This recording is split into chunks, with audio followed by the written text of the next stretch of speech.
Okay, back at Matt Adder. The 240's here. Been working on it for like 2 weeks. So let me just go over everything we've done to the point. So especially in the last video, you guys seen that the car actually runs. It doesn't drive, but it runs. Now, where it is now, it should drive. But just going over the setup one more time for you guys that are kind of late to the party. It's a 4.8 liter cam heads, LR4, Gen 4 internals, Precision 7675, Mishimoto intercooler, full piping. Turbo LS, the typical turbo LS setup. It's just a 4.8 liter. Should rev high, should eat boost.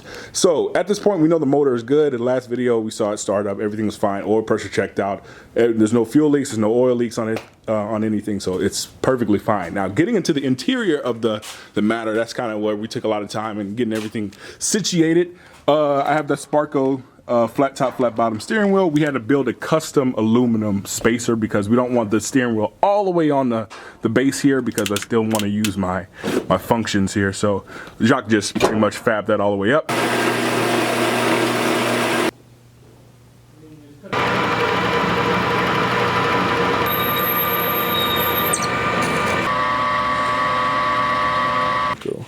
Cool. Easy. That's clean. Like Fast and Furious. Centered perfectly, bro. I know, dude. Oh yeah, that's nice. Ooh, what does it feel like? What does the steering wheel feel? Looks pretty freaking beast. From there, we put in the shifter, that B&M Stealth Pro Ratchet. It's the same one Nanja uses in the Tahoe. So kind of we know how to work this. We have everything set up on there. It's flush mounted in there too. It looks pretty much factory, so it's pretty legit in here. See the switch panel again. So interior is pretty much situated. I got a stock seat in there. That's a stock seat out of Nigel's white 240. It's pretty tall. When I sit in it, my head pretty much touches the roof without even a helmet. So I'll probably have to change this out for a lower racing seat, like a Bride Lomax or some little Corbeau, something that is gonna allow me to sit in this thing properly, because if I wanna go down the drag strip. And then we got the big fat meats on it. So we got the big fat 15x10 drag stars, 275 ET Pro tires. It definitely is going to need some type of over fender or a fender flare, something like that, because this thing is super wide, super meaty. So yeah, we may have to crank the car up with the coilovers just so we'll be able to drop it and it doesn't just completely rub. But the future goal is going to be to put like a full over fender on this thing. So yeah, that's how it sets up. That's how it is right now.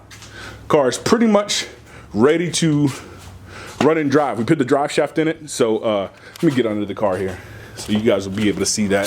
So under this little monstrosity, there is a drive shaft connecting the Turbo 400 to that R230 300ZX twin turbo diff. So if all goes well, this thing should spin, and let's see what happens. Let's make some noise.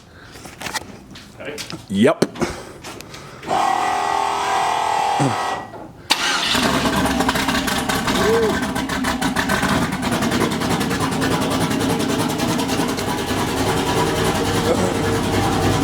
See what it does.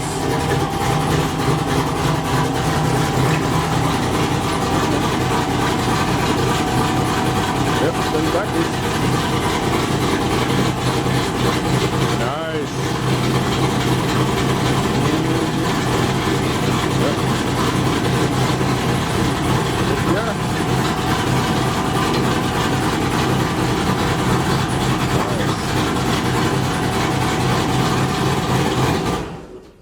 Guess it drives. Yeah, so I mean, we have it jacked up, so I mean, it's kind of free spinning on there. Once we lower it down and actually see if it moves under its own power, that's going to be, I guess, the last test. But I mean, as it sits, it's pretty much ready to rip. We still got small things we got to button up here and there and make sure everything is legitimately set up. You can see we only have two nuts on the wheels itself. So we need to button some things up, but as it sits, it's legit. So as you can probably tell, I am happy as shit. So, I mean, it's been around, what, a year and some months building this thing, just month after month, just throwing here, throwing a little bit there, throwing a little bit there, trying to get it done. And we're at this point where pretty much it's we're at the home stretch. I mean, all this thing really needs now and what we ordered is just some stainless steel brake lines so we can have some good stopping power for it and some lug nuts. I mean, that's all we really are waiting for at this point. So yeah, I am stoked. I can't wait to pit this thing on the dyno, actually see what it is going to make. I have another motor that I'm building on the side. So yeah, whenever this 4.8 kind of looking to give out, or if it gives out, I got a boss ass setup coming real soon, so I kind of want to keep that under wraps. One thing is, I'm really loving this shifter setup, the B&M Stealth Pro ratchet. I mean, it's pretty boss how it works. So let me just focus this bad boy in here. So especially all the way forward, that's park. So as I go down, then you have reverse, neutral, then you have first, because it's a reverse manual valve body, it's first, then you have second, then you have third. And then if you want to go back to park, you go from third, then you go to second, then you go to first. You can't go any further because it's neutral lockout. Then you hit that, then you have your neutral, reverse, and park right there. So I'm in park right now. So it's just awesome the way that it works. Kind of like a ratchet shifter over a gated shifter, because the gates just, I guess it just feels weird to me. I always like a ratchet shifter because Nigel had it in the Tahoe. And I remember one time he let me drive the Tahoe and it just felt so good in my hands, just stick in my hands. Pause. But yeah. So the 240 is going to hit the road real soon. It's probably going to hit the dyno before it hits the road. But just know that the next video you're probably going to see is this thing doing some smoky burnies. Now we do have some problems we need to iron out. Number one is going to be transcooler. So originally we ran the lines because we thought the transcooler was going to go somewhere here, but we relocated the transcooler to under the rear diff where a lot of that space is. So these lines here aren't going to run all the way to the back. They're just too short. So we're going to have to make some more lines for it. So that is one thing we need to iron out before we actually get serious with making power on it, because if you just have these lines looped together, there's no cooling effect, and sooner or later you're going to need another transmission. The second thing too is, this is just kind of a personal preference on me, is the fuel pump in this car, even though I love it because it makes all the power that you will ever need in your whole life, the fact is this pump is loud as shit. So since we don't have a firewall between the cabin and the gas tank, this thing is super loud.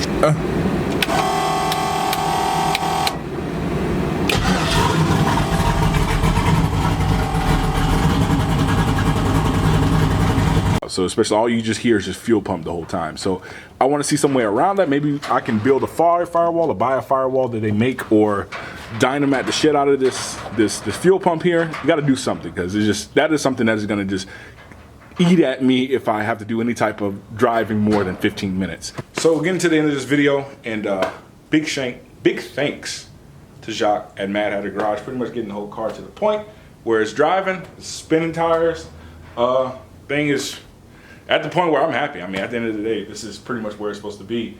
Also, too, shout out to the OG, Mike, Howard Performance. Pretty much putting the whole car, all the big shit together. I mean, we put the trans, put the motor in there, I mean, pretty much we built that whole car over there, and just over here, finishing it all up. At the end of the day, I know people are going to speculate between the two. People are going to see, oh, why is it at Mad Hatter now? I mean, everybody, we all have the same goal, trying to get this car on the road, trying to hit events, trying to make it a TX2K. I mean, anybody that had a hand in this thing, I mean, big shout out to everybody. So I mean, even the people that hang around Mike's shop, not even get paid to wrench on this thing, just helping us out, and just all for the same cause. Big shout out to you guys. And this is a little 2018 Mustang in Lake Charles that is boosted and wants some action. So you're probably gonna see that coming up. So a little 4.8 boosted versus a 5.0 boosted. Yeah, you know who I'm talking about. But yeah, at the end of the day, this thing is to the point where I love it. So, like, favorite, subscribe, holla at your boy. Guess the horsepower that this car is going to make on the dyno, and I'll PayPal you $100. Deal.